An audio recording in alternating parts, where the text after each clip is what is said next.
სამწუხაროდ ომების ეპოქაში ვცხოვრობთ. აი გარშემო არის ყველგან სრულიად სამწუხაროდ ომი.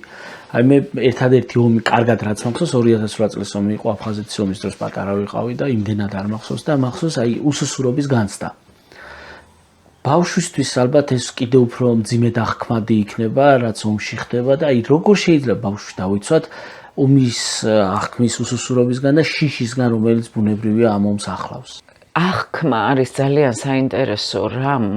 და საერთოდ როგორ არის იცით ფსიქოლოგიაში რომ ჯერ თქვენს ტვინში უნდა არსებობდეს კონცეფცია რომ რაღაც აღიქვათ რა არის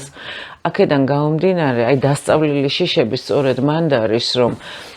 ბავშვი სანამ თქვათ გამოცდილებით თუ დაინახა მან საშინელება დაინახა ვიღაცის დანაწევრებული სხეული დაინახა როგორ ინგრევა სახლი და იქ როგორ მოყვნენ ადამიანები ხა თუ აი ესეთი ცოცხალი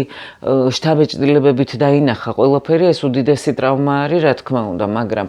სხვა მხრივ ბავშვისთვის აი ეს უმწეობა უფრო დასწავლილია და კოპირებაა თქვენი ქცევის. თუ კი თქვენ ამ დროს იქცევით, ამ მშობელი იქცევა ამ დროს ძალიან პანიკურად, ძალიან შეშინებული, ძალიან არაორგანიზებულად და არ ამშვიდებს ბავშვს, ასეთ შემთხვევაში მე ძალიან კარგი იყო 2008-ში რაჭაში ვარ და მყავდნენ არა მარტო ჩემი შვილები წაყვანილი, არამედ ჩემი შვილების მეგობრებიც. და ჩემი გოგო მაშინ იყო 11 წლის, 10-11 წლისები იყვნენ, ეგ და ნუკა მგელაძე მისი მეგობარი. გვარის დასახელით ვამბობ ხა ამას, იმიტომ რომ ეს პატარა ბავშვები, ესე იგი ეს თვითფრინავები ხო რაჭა ძალიან ახლოა ოსეთთან, ცხინვალთან მოგეხსენებათ და ჩვენს თავზე ფრინავდნენ და ეზოში რო გადაიფრენდნენ ნომერს ხედავდი თვითფრინავის პილოტოს ხედავდი და საზარელი ხმა აქვს ამ სამხედრო თვითფრინავს და ნუ აი უცებ ტყემალს ცვიოდა ნაყოფი და ფოთლები და ნუ აი ესეთი სიახლოვე და ირაკლი ჩემი ქმარი ამ დროს იყო გაეროს მისიის ელჩი და ნიუ-იორკში და ვურეკავ და ვეუბნები რომ რა ვქნა თქო აი ეზოში მყავს თვითფრინავები. მეუბნება რომ როცა დაბლა არიან არ ბომბავენ, ნუ გეშინია, როცა მაღლა არიან სარდაფ შეეფარეთო, იმიტომ რომ ეგ სარდაფი კი ვერ დაგიცავს თითო ბომბი დაახლოებით 500 კილოა ან მეტი, მაგრამ ნამსხვრევისგან და ეს ნამსხვრევი, მე ნამსხვრევი მეგონოდა თურმე 10 კილოა თითო ნამსხვრევი, 20 კილოა თითო ნამსხვრევი, 5 კილოა და ესეც საშინელება. და ნუ აი ნამსხვრევისგან მაინც აზრი აქვს რომ ჩახვიდეთ და აუ ეს რომ მითხრა და კაცო ზემოთ სულ იყო ეს თვითფრინავები, ესე იგი სულ სარდაფში მოვაწყვე ეს სარდაფი და აი მახსოვს რომ ეკა და ნუკა ეს ორი პატარა გოგო დედაჩემი მაშინ უჭირდა სიარული ვეღარ იყოს ხარტათ ასაკში იყო უკვე და სანამ დედაჩემს არ ჩაიყვანენ სარდაფში არ ჩადიოდნენ ეს არ დამავიწყდება არასდროს და ნიკო ჩემი შვილი და მისი ძმაკაცი თორნიკე ბაბუხადია მამაში მათ დაიწყეს კინოში ნანახი ილეთე თვითფრინავი რომ გამოდიოდა ვითომ ავტომატებს ესროდნენ და ვითომ ბალახებში კოტრიალობდნენ და ომობანას თამაშობდნენ. აი ასე იუმორით უმკლავდებოდნენ ამ გაუგებრობას. მშვენიერია გამახსენდა. კი, ხო, აი ზუსტად და აი ზუსტად, ანუ ინსტინქტურად ბიჭებმა დაიწყეს ომობანას თამაში და მხიარულება დაუპირისპირეს აი ამ შიშს და გოგოებმა დაიწყეს ზრუნვა. და ყველაზე მაგარი იყო რომ ყავდნენ მეზობლები, პატარა ბიჭები, ორი ცალი და ლევანი და ლექსო.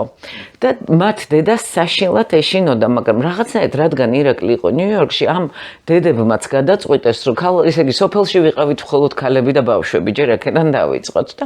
იმათ გადაწყვიტეს, რომ მე ვარ სიმშვიდის მომგვრელი რაღაცა ობიექტი და ყველა იყო ჩემთან მთელი დღის განმავლობაში და რადგან ასევე ირაკლიმ გითხრა რომ ეგ თვითფრინავებიო ღამე ვერ ხედავენო და დაიძინეთ ნუ გეშინიათო ამიტომ იშლებოდნენ საკუთარ სახლებში მაგრამ თავიდან წასვლა არ უნდათ რომ ჩემთან ყოფილიყვნენ ხო და მოკლედ ვართ ასე ერთად და მოსაღამოვდა და ეს პატარა ბიჭი მოდის და მე სადანა მაწვენ აი ეს მე სადანა მაწვენ იმიტომ რომ მეც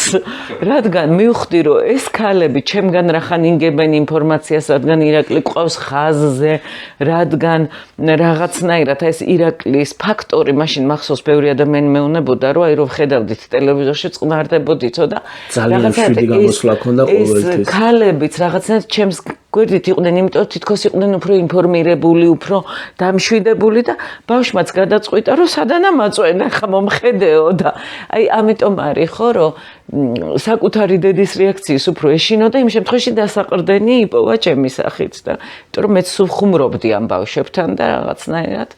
ასე გადავიტანეთ ის რამდენიმე დღე ვიდრე წამოვედით. წარმომიდგენი ახლა ბატონი ირაკლისთვის რა რთული იქნებოდა იქ ყოფნა მაგ დროს, როდესაც იცი შენი ქვეყანა უშია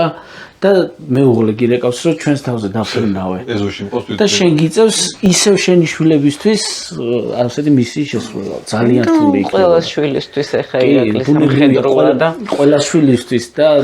ირაკლის ფსიქოლოგია მაინც არის რომ ეს არის აი როგორც მოდარაჯე ძაღლებს ტერიტორიამთან მისთვის ყველა შვილი ქვეყანა და სამხედრო ფსიქოლოგია კიდე მაინც სხვა